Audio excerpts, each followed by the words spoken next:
Jujur ya Besti, kita perlu bicara dari hati ke hati malam ini. Ada satu fase dalam perpisahan yang jauh lebih menyakitkan daripada saat kalian bertengkar hebat dan piring terbang. Ada satu fase yang lebih menyiksa dan lebih mematikan daripada saat kata putus itu pertama kali terucap dari mulutnya. Fase itu adalah saat keheningan datang menyerang. Aku ngerti banget rasanya. Sumpah aku paham setelah kamu memutuskan untuk lepas. Setelah drama selesai. Setelah tangisan mereda, tiba-tiba dunia jadi senyap. Hening yang memekakkan telinga. HP kamu yang biasanya berisik dengan notifikasi dari dia.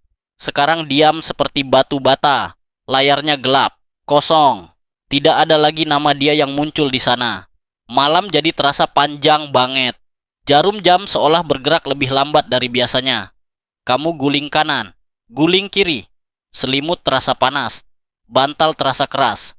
Matamu menatap langit-langit kamar yang gelap. Dan pikiranmu mulai berkelana liar. Dan di titik paling sunyi itulah, di jam 2 pagi yang dingin itulah, pikiran jahat dan licik itu mulai muncul. Suara kecil di kepalamu berbisik dengan sangat meyakinkan. Mending balik aja deh. Daripada kesepian kayak gini. Rasanya kayak mau mati. Dia emang jahat sih. Dia emang toksik. Tapi seenggaknya ada yang nemenin aku ngobrol. Seenggaknya aku merasa dibutuhkan. Dengerin aku baik-baik. Tatap mata aku lewat suara ini. Itu jebakan Batman. Itu adalah ilusi otak kamu yang lagi sakau berat hari ini. Kita akan bedah tuntas kenapa kesepian ini terasa begitu menyiksa fisik dan batinmu. Dan gimana caranya kita melewati lembah sunyi ini tanpa menyerahkan harga diri kita kembali ke orang yang salah. Ini adalah panduan lengkap untuk menyelamatkan kewarasanmu di saat sepi. Kalau kamu sekarang lagi nonton atau dengerin ini sendirian di kamar, mungkin sambil meluk guling dan nahan nangis supaya orang rumah nggak dengar. Tolong tekan tombol subscribe sekarang, karena di sini kamu enggak sendirian. Kita adalah satu komunitas besar orang-orang waras yang lagi belajar sembuh bareng. Dan tolong bagikan video ini ke teman kamu yang baru putus dan kelihatan galau banget di story Instagramnya. Selamatkan dia sebelum dia melakukan kebodohan dengan ngechat mantannya lagi. Oke, mari kita mulai dengan membedah anatomi kesepian secara ilmiah dan psikologis. Poin pertama, kesepian itu normal, tapi jangan pernah jadikan kompas. Kamu harus paham dulu satu hal yang mendasar. Rasa sakit yang kamu rasakan sekarang, rasa hampa di dada yang bikin sesak napas itu wajar, itu manusiawi. Kamu bukan robot. Secara biologis dan evolusi, otak manusia itu dirancang untuk terkoneksi. Kita ini makhluk sosial, dulu di zaman purba.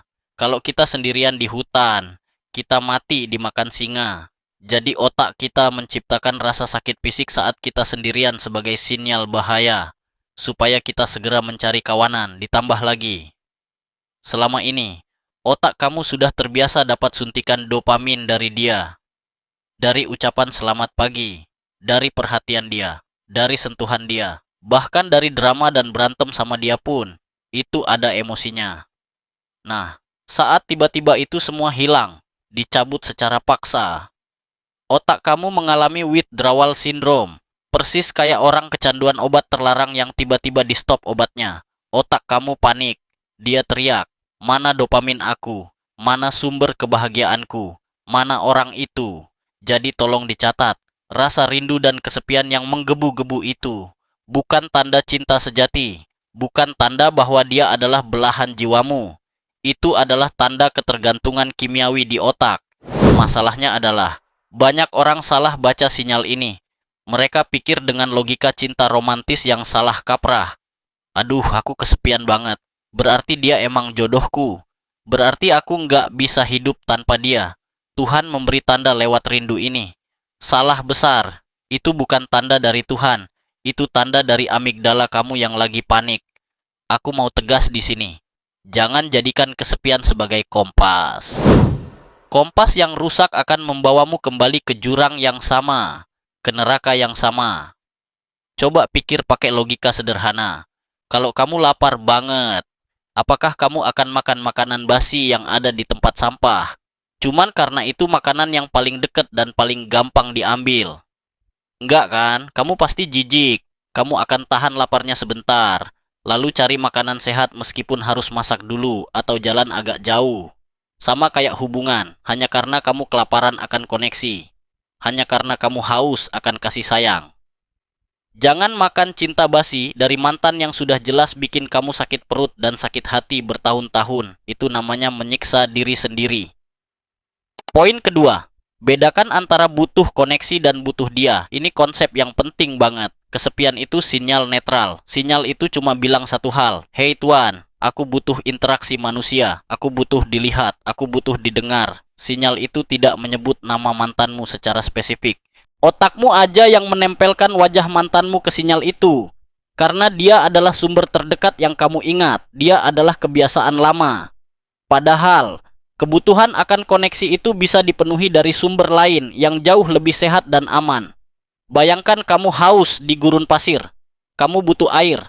Tapi selama ini kamu cuma minum dari air keruh di kubangan yang penuh bakteri. Saat kubangan itu kering, kamu haus banget, tenggorokanmu kering. Apakah solusinya adalah menggali lumpur di kubangan itu lagi, sambil berharap ada sisa air kotor? Tentu tidak. Solusinya adalah berjalan mencari sumber mata air baru yang jernih. Jadi mulai sekarang, setiap kali rasa sepi itu datang menyerang, ganti narasinya di kepala kamu. Bukan aku butuh dia, tapi aku butuh koneksi. Dan aku bisa dapatkan ini dari tempat yang aman. Bukan berarti kamu harus kembali ke orang yang melukai. Itu bunuh diri namanya. Itu sama saja kamu menyerahkan lehermu ke algojo yang sama 2 kali. Poin ketiga. 3 jurus mengisi kosong yang waras. Nah sekarang solusinya gimana Besti ya? Kita bicara prakteknya. Kalau malam minggu datang, kalau hujan turun dan suasana mendukung untuk galau, apa yang harus dilakukan biar tangan ini enggak gatal ngechat dia? Aku punya 3 jurus ampuh. Simak dan catat, jangan cuma didengerin sambil lalu. Jurus 1. Koneksi aman saat sepi menyerang, jangan diam aja. Langsung cari jaring pengaman, teman, keluarga, atau komunitas. Tapi ingat, jangan cari sembarang teman. Jangan cari teman yang juga lagi galau. Nanti malah adu nasib. Cari teman yang aman, yang mentalnya stabil, yang nggak bakal ngejudge kamu, yang nggak bakal bilang udahlah balikan aja kasihan dia. Cari teman yang bisa dengerin kamu nangis, atau yang bisa diajak ngomongin hal receh biar kamu lupa sejenak. Triknya adalah, lakukan 1 chat saja. Nggak usah nunggu di telepon, kamu yang mulai. Jemput bola. Kirim pesan ke teman lama yang udah lama nggak ketemu. Bro, apa kabar? Lagi ngopi di mana? Atau telepon ibumu. Tanya resep masakan. Atau sekadar tanya kabar kucing di rumah. 1 interaksi kecil dengan manusia lain yang sehat bisa memutus siklus overthinking di kepalamu. Itu ngasih sinyal ke otak. Oh, ternyata aku nggak sendirian kok di alam semesta ini. Masih ada orang lain yang peduli. Masih ada kehidupan di luar sana. Jurus 2. Rutinitas tubuh. Kesepian itu seringkali terasa berat di badan. Bukan cuma di hati. Dada sesak, badan lemas kayak nggak ada tulangnya. Nggak nafsu makan, atau malah makan terus. Itu karena hormon stres atau kortisol lagi tinggi-tingginya. Tubuhmu lagi dalam kondisi stres kronis. Lawan rasa sakit mental dengan gerakan fisik. Ini bukan soal diet atau kurus. Ini soal menyelamatkan otak. Olahraga ringan, jalan kaki keliling kompleks 15 menit saja. Lihat pohon, lihat langit, hirup udara segar. Push up 10 kali, lompat tali, joget-joget nggak jelas di kamar pakai lagu K-pop. Apa aja yang bikin jantung berdetak kencang dan keringat keluar saat kamu olahraga. Otakmu melepaskan endorfin, obat penenang alami, morfin alami dari tubuh. Itu jauh lebih ampuh daripada obat tidur. Dan jangan lupa hal dasar, tidur teratur, makan makanan beneran yang ada gizinya, mandi air hangat pakai sabun wangi, rawat tubuhmu seperti kamu merawat bayi kesayangan. Saat tubuhmu merasa nyaman dan segar, mentalmu akan jauh lebih kuat menahan rindu. Susah banget buat galau kalau kamu habis lari 5 kilo dan badanmu penuh energi positif. Jurus 3. Proyek kecil Ini favorit aku. Alihkan fokus otakmu ke sebuah misi. Otak butuh tujuan. Otak butuh tantangan. Kalau nggak dikasih tujuan, dia bakal balik mikirin mantan karena itu default mode-nya. Bikin target 7 hari. Kecil-kecil aja. Dalam 7 hari ini, aku mau beresin kamar sampai kinclong, geser lemari, cat ulang tembok. Dalam 7 hari ini, aku mau tamatin satu buku novel tebal. Dalam 7 hari ini, aku mau belajar masak nasi goreng enak buat sarapan. Belajar skill baru. Beresin lemari yang berantakan, sortir baju lama, apapun yang ada hasil nyata yang bisa dilihat mata. Saat kamu melihat kamar yang rapi, atau makanan yang enak buatan sendiri, kamu akan merasa berdaya. Kamu merasa punya kontrol. Wah, ternyata aku bisa ya melakukan sesuatu yang berguna. Ternyata hidupku nggak hancur-hancur amat. Rasa sepi itu perlahan digantikan oleh rasa bangga dan puas. Poin keempat, teknik psikologi lanjutan. Urge surfing atau berselancar di atas dorongan. Apa itu urge surfing? Ini adalah teknik yang dipakai oleh para terapis untuk membantu pecandu. Dan karena kamu sedang kecanduan mantan. Teknik ini cocok banget buat kamu. Saat dorongan untuk menghubungi dia datang. Rasa itu seperti ombak besar di lautan, awalnya kecil, lalu makin tinggi, makin kuat, memuncak, dan rasanya kayak mau pecah di dada. Banyak orang panik di puncak ombak ini. Mereka langsung ambil HP dan ngechat, itu artinya mereka tenggelam di gulung ombak. Teknik urge surfing mengajarkan kamu untuk berselancar di atas ombak itu. Jangan dilawan, jangan dituruti, tapi diamati. Saat rindu itu datang, duduk diam, pejamkan mata, katakan pada dirimu, "Oke, aku sedang merasakan gelombang rindu yang kuat, dadaku sesak, tanganku gatal. Ini hanyalah perasaan, ini bukan perintah yang harus dilakukan. Aku akan menunggu ombak ini lewat. Tunggu 15 menit, lihat jam. Biasanya, dalam 15 sampai 30 menit, puncak ombak itu akan pecah dan surut dengan sendirinya. Dorongan itu akan melemah. Dan saat itu terjadi, kamu menang. Kamu berhasil berselancar tanpa jatuh. Latih ini setiap hari. Lama-lama otot menahan rindumu akan jadi sekuat baja. Kamu akan sadar bahwa rasa sakit itu bersifat sementara. Kamu tidak perlu bereaksi terhadap setiap perasaan yang lewat. Poin kelima, konsep flow state untuk mengisi lubang hitam. Kamu tahu kenapa sepi itu menyakitkan? Karena kamu punya terlalu banyak waktu kosong untuk berpikir. Otak yang menganggur adalah bengkel iblis. Solusinya adalah mencari aktivitas yang bisa membawamu ke dalam flow state. Apa itu flow state? Itu adalah kondisi di mana kamu begitu asik melakukan sesuatu sampai kamu lupa waktu, lupa makan, dan yang paling penting, lupa sama dia. Setiap orang punya pemicu flow yang beda-beda. Ada yang flow saat main game, ada yang saat melukis, ada yang saat coding, ada yang saat menjahit. Cari kegiatan itu. Kegiatan yang menantang tapi masih bisa kamu lakukan. Saat kamu masuk ke dalam flow, otakmu berhenti memproses rasa sakit emosional. Otakmu fokus 100% pada tugas di depan mata. Ini adalah istirahat terbaik bagi jiwamu yang lelah. Jadi daripada bengong menatap dinding, mending kamu sibukkan tanganmu. Bikin kerajinan tangan, rakit gundam, susun Lego, tulis cerita fiksi. Apapun yang bikin otakmu sibuk bekerja. Poin keenam, bahaya jam-jam rawan dan cara mengatasinya. Kita harus realistis. Musuh terberat kita punya jadwal tayang yang tetap. Biasanya setan kesepian itu datang saat 1. Malam hari sebelum tidur. 2. Bangun tidur pagi-pagi buta. 3. Akhir pekan atau hari libur nasional. Di jam-jam ini, pertahanan logikamu lagi lemah-lemahnya. Prefrontal cortex kamu lagi istirahat. Jadi kamu butuh strategi khusus. Pengaman ganda. Untuk malam hari. Jauhkan HP dari kasur. Beli jam waker kuno kalau perlu untuk alarm. Jangan scrolling di kasur. Itu resep bencana. Kamu bakal lihat story orang pacaran dan makin merasa menyedihkan. Baca buku fisik. Atau dengerin podcast kayak video ini sampai ketiduran. Buat ritual tidur yang menenangkan. Supaya otakmu tahu ini waktunya istirahat. Bukan waktunya mikirin masa lalu. Untuk pagi hari. Begitu melek. Jangan pegang HP. Haram hukumnya. langsung bangun. Minum air putih 1 gelas besar. Cuci muka pakai air dingin.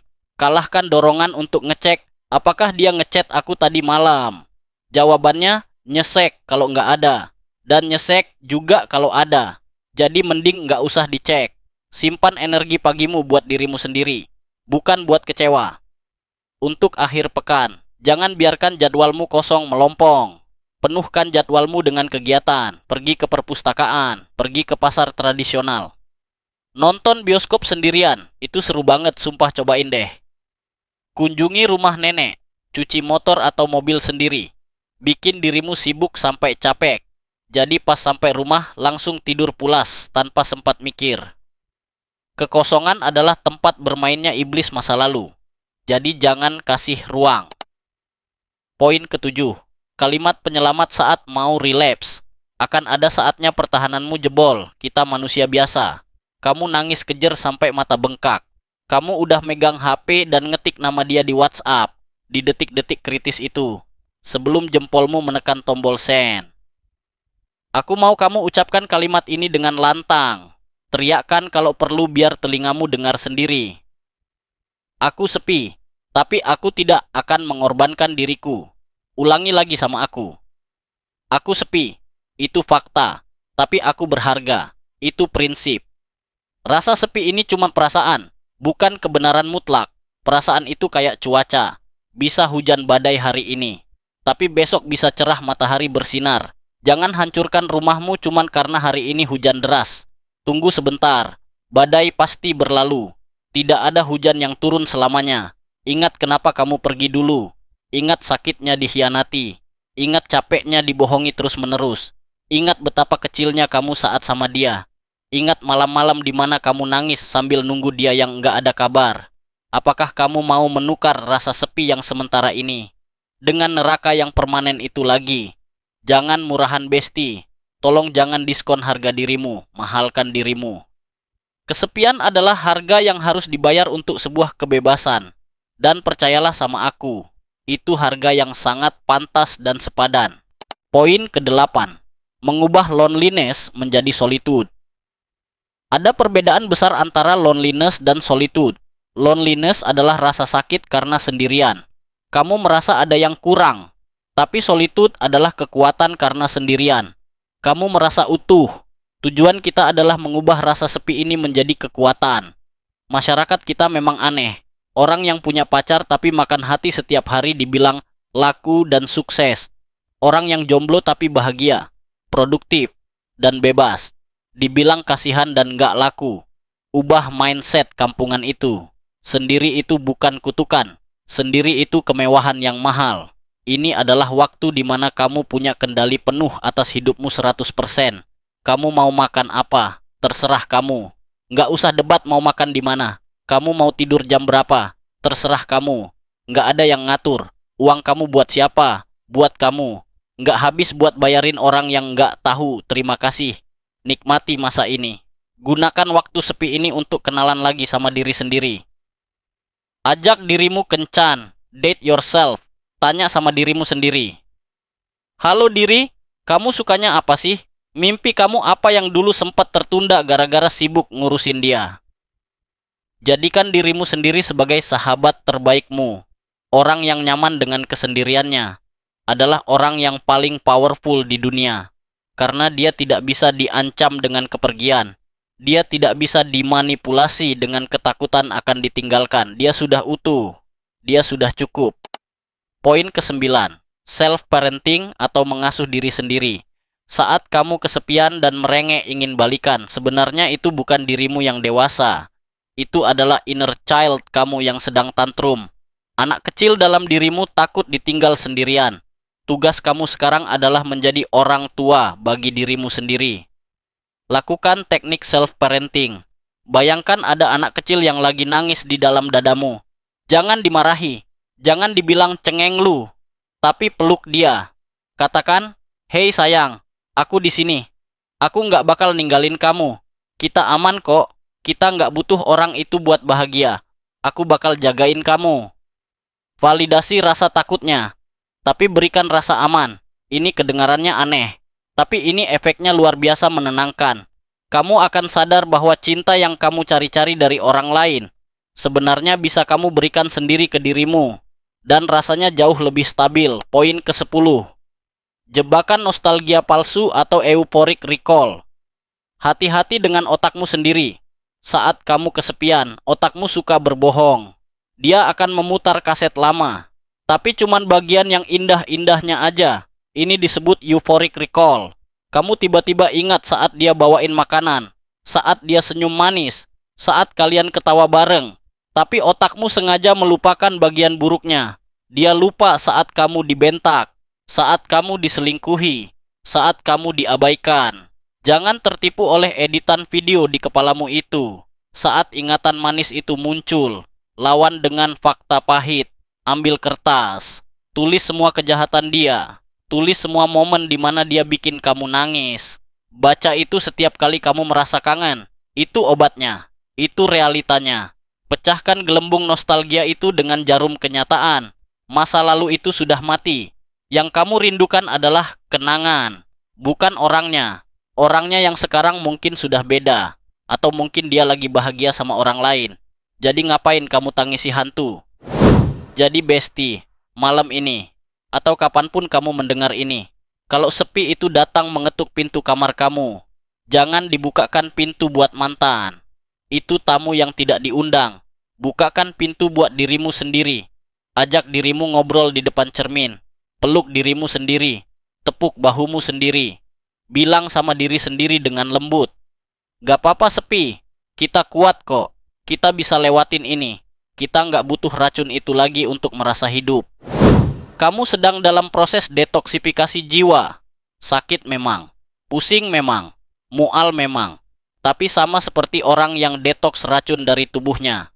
Setelah racun itu keluar semua dari sistem tubuhmu, kamu bakal merasa lebih segar, lebih ringan, lebih bersih, dan lebih hidup dari sebelumnya. Bertahanlah, 1 hari lagi, 1 jam lagi, 1 menit lagi. Kamu pasti bisa. Aku yakin kamu bisa. Besok, di video selanjutnya, kita akan bahas satu kebiasaan buruk yang bikin kamu gagal move on terus dan bikin kamu sakit berulang kali, yaitu cara stop stalking. Kita akan bedah kenapa stalking itu sama dengan menyiksa diri pelan-pelan, dan gimana cara berhenti total tanpa kambuh lagi. Kalau kamu merasa video ini menemani malam sepimu, kalau kamu merasa sedikit lebih kuat setelah dengar ini, tolong tekan tombol like, biar aku tahu kamu ada di sana dan kamu sedang berjuang. Dan jangan lupa subscribe. Kita saling jaga di sini di Zona Waras. Kamu nggak sendirian, ada aku, ada kita semua di sini. Mari kita saling jaga. Mari kita saling menguatkan, jaga akal, sehat, jaga hati, dan tetap waras. Sampai jumpa, bestie.